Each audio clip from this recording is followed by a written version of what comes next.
et Spiritus, Santo Evangelii secondo Ioane.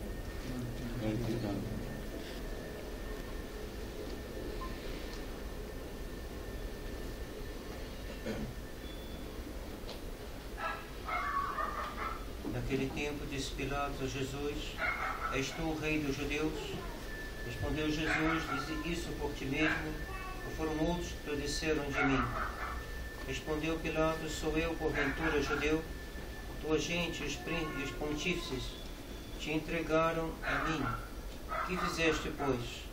Respondeu Jesus: Meu reino não é deste mundo. Se o meu reino fosse deste mundo, meus servos pelejariam para que eu não fosse entregue aos judeus. Porém agora meu reino não é daqui. Disse-lhe então Pilatos: Logo tu és rei? Respondeu Jesus: Tu dizes: Eu sou rei. E para isso nasci, e para isto vim ao mundo, a fim de dar testemunho à verdade. Todo aquele que é da verdade ouve a minha voz. Amém.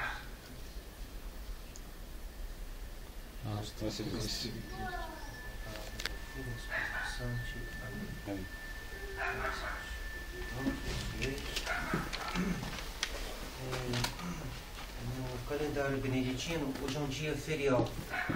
Então, caso algumas pessoas não tenham assistido à missa do Cristo Rei ainda, pensei que seria útil rezar essa missa como missa votiva e dada a importância também deste ponto de doutrina. Nosso Lefebvre dizia: o ponto de doutrina que mais cria dificuldade entre nós e os modernistas, dizia ele, não é a questão da missa, é a questão do Cristo Rei.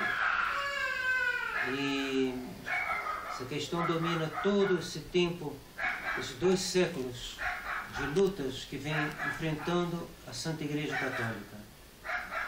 E mais ainda, desde o tempo do protestantismo, da Renascença até hoje, é a questão do Cristo Rei que é o ponto principal. Por quê? Porque os inimigos da Igreja sabem muito bem que para que eles excluam Nosso Senhor da vida dos homens, é necessário que eles excluam Nosso Senhor das leis, que eles excluam Nosso Senhor da vida pública dos países. Porque o homem é um ser social e nós vivemos em sociedade. A sociedade tem uma força sobre nós extremamente grande. E se a sociedade, primeiro com os governos, deixam de ser católicos, se as universidades deixam de ser católicos, se a legislação deixa de ser católica, é muito difícil ser católico no mundo organizado sem Nosso Senhor.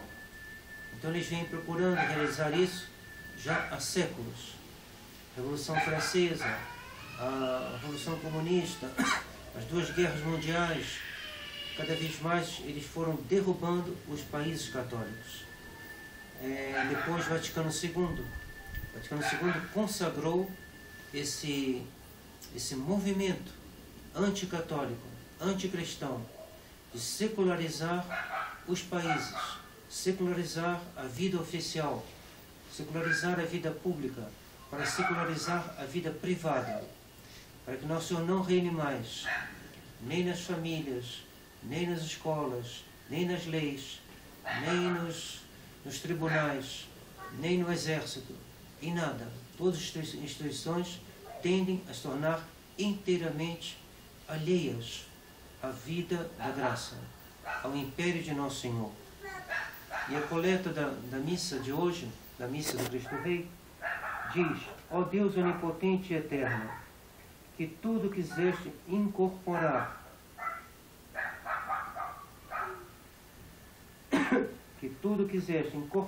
ou melhor, restaurar em vosso amado Filho, o Rei de todas as coisas. Então, que quiseste restaurar todas as coisas em vosso amado Filho, restaurar todas as coisas em Cristo. É a divisa de São Pio X. Instaurare omnia in Cristo. Instaurar, botar sobre a dominação de Cristo Jesus todas as coisas. Grande esforço São Pio X. que teve frutos admiráveis. São Pio X, quando começa o seu pontificado, a França está num estado lamentável. A França rompe com a Santa Sé, separa a Igreja do Estado, há expulsões dos religiosos, das religiosas da França. Algumas congregações virão para o Brasil, e assim foi fundado o Colégio do Sacré-Cœur no Rio de Janeiro, de Nossa Senhora de Sião também no Rio de Janeiro, e outras congregações que vieram, espalharam pelo Brasil, pelo mundo inteiro, e sendo expulsas pelo governo francês. Nossa congregação beneditina, que é de origem francesa, foi expulsa, teve que fugir para a Espanha, coisa que a gente não aprende no colégio. E tudo isso no início do século XX, no pontificado de São Pio X. A congregação de Solesmes, de Dom Guéranger, teve que fugir, foi se expatriar para a Inglaterra. Mas quando São Pio X morre, ele deixa uma tal força no catolicismo, que nós veremos, claro, com a ajuda de Nossa Senhora de Fátima, nós veremos Portugal se tornar novamente um país católico, a Espanha vai superar as dificuldades que a ameaçavam e vai instaurar um governo católico, e a Itália vai fazer, no tempo de Pio XI, uma concordata com a Santa Sé e vai ceder o espaço que hoje é o espaço do Vaticano, que o Vaticano não possuía mais, desde invasões que houve dos Estados Pontifícios no século XIX. Então tiverá no mundo inteiro uma recuperação, um reforçamento, um fortalecimento do mundo católico, no mundo inteiro. Mas aí vem a Primeira Guerra Mundial, que vai fazer com que o Império Austro-Húngaro vai ser derrubado. Depois vem a Segunda Guerra Mundial, depois vem o Concílio.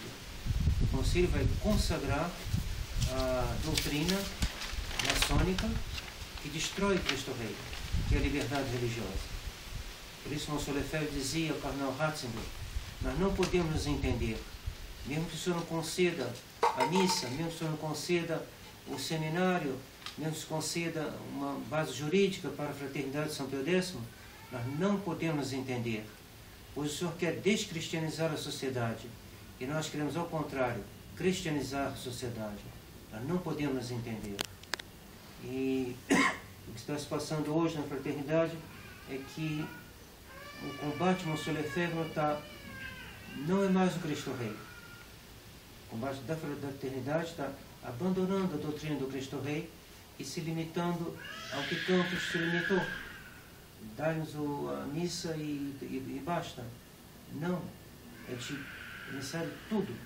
Como diz Santa Teresinha, né? Quando a irmã dela veio oferecer os brinquedos, que ela estava crescendo, ela escolhe veio com uma cesta de brinquedos, escolhe um. Ela falou: escolho tudo.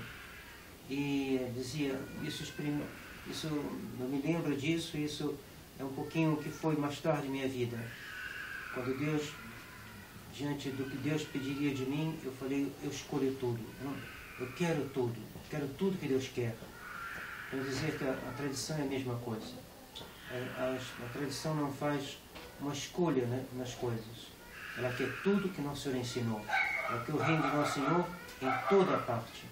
O reino de Nosso Senhor na escola, o reino de Nosso Senhor na missa, evidentemente, na liturgia, mas não só num setor. O reino de Nosso Senhor em tudo, sobretudo nas nossas almas. E a coleta continua: ó Deus onipotente e eterno, que tudo quiseste restaurar em vosso amado Filho, o Rei de todas as coisas, concedei propício que todas as famílias das nações, desagregadas pela chaga do pecado, família das nações, bela expressão, uma nação é uma família, e eles querem acabar com a ideia de nação, acabar com a ideia de família das nações, querem fazer uma coisa, estão conseguindo destruir essa personalidade de cada nação. E essa desagregação não é só nas nações, é nas famílias. Eles estão desagregadas pela lei do aborto, pela lei do divórcio. A lei do divórcio que desagrega a família é intencional.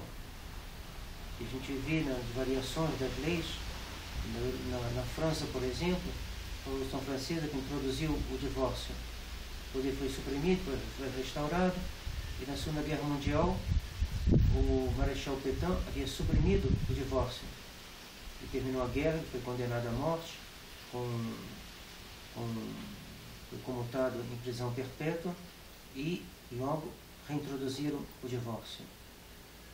E por que Monsieur Lefebvre dá tanta importância ao Cristo Rei? Porque sem o Cristo Rei é impossível você suprimir o divórcio. O Cristo Rei é Nosso Senhor reinando na legislação. Nosso Senhor tem o poder legislativo, o poder judiciário e o poder executivo. Nosso Senhor tem tudo.